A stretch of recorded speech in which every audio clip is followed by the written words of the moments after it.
Hi students, welcome to HP Kapriya School. I am Nisha James. I am taking Biology Practical. Today we are going to do the 12th standard Biology Practical, that is measurement of turbidity of water sample. Okay? So practical number 10, measurement of turbidity using a measuring cylinder. So to measure the turbidity, we have taken two samples. One sample is a polluted water, okay, and another one is slightly polluted. When you transfer this both polluted and slightly polluted water in a measuring cylinder, you can find that you have to keep it for one night. On the next day, when you observe this, you can find that within the measuring cylinder, you will get different layers. The bottom layer will be having sedimentation, and as you go up, the water will be clear. So that is our practical measurement of turbidity using measuring cylinder. So I have taken two water samples. I will show you now how to measure the turbidity with the help of measuring cylinder.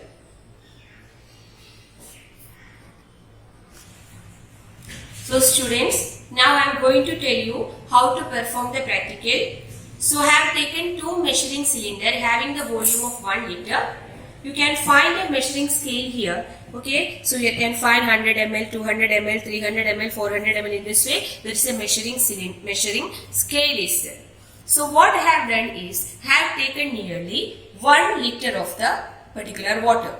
One water is highly polluted and another one is slightly polluted, so that you can find the difference between the turbidity. So this is a highly polluted water.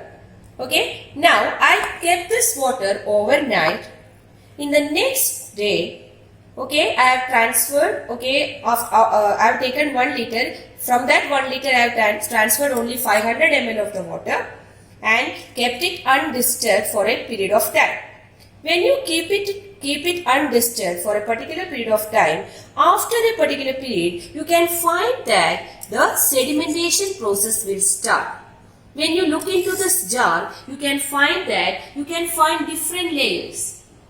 You can find a layer of sand, a layer of silt, and then the water you can find. As it is polluted, the water is not that much clear. It is turbid. So first what we will do, we will find out what are the different types of layers we are getting. So first I will measure the sand layer. Here the sand sedimentation is nearly 0.5. Okay, sand sedimentation is nearly 0.5 centimeter.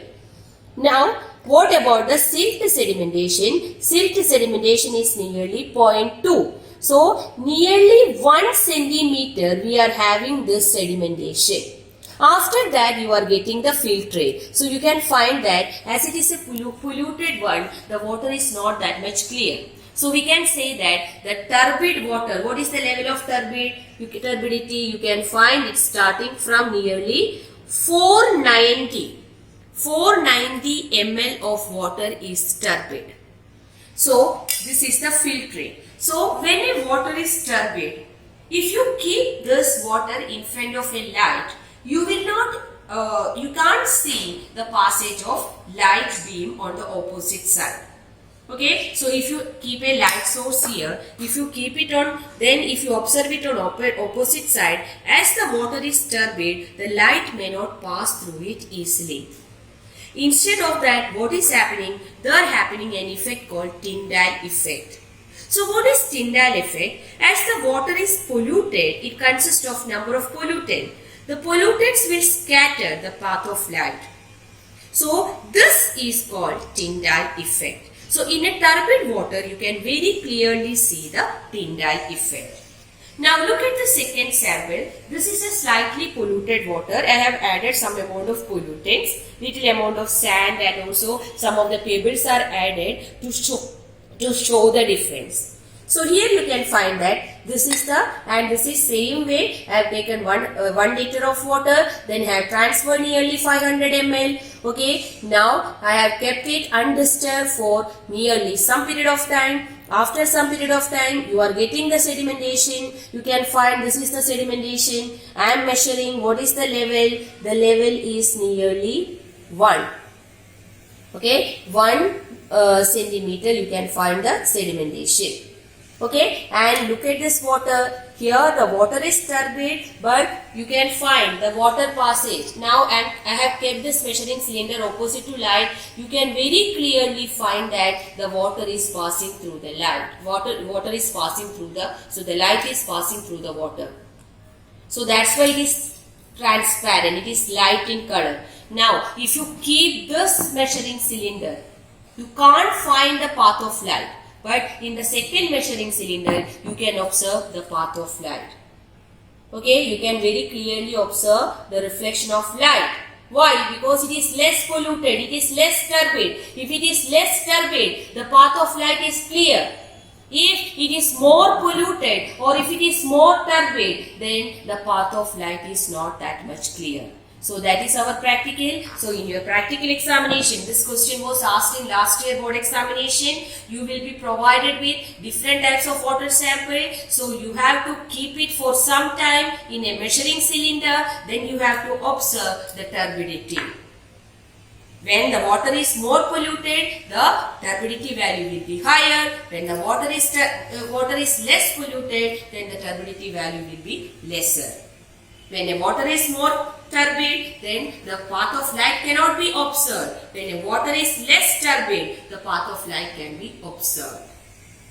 Okay, so this is our practical. This can be asked for board examination and you will be provided with different types of water sample. So students, after performing the practical, you have to do some calculation. The calculation you will do in an observation table. So I have drawn the observation table. In this table, there are 3 columns. First one you can find water sample. Here I have taken 2 water sample. I have marked it as A and B. Then in second column you have to write the thickness of sediment.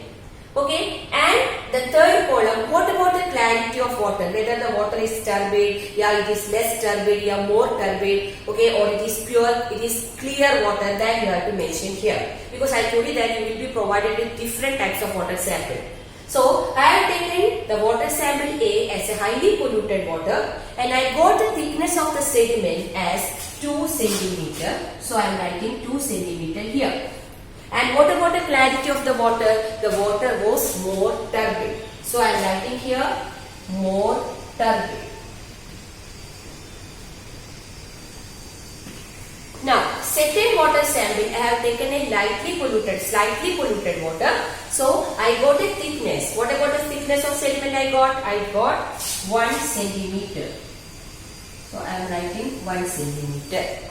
Now what about the clarity of the water? The water was less turbid.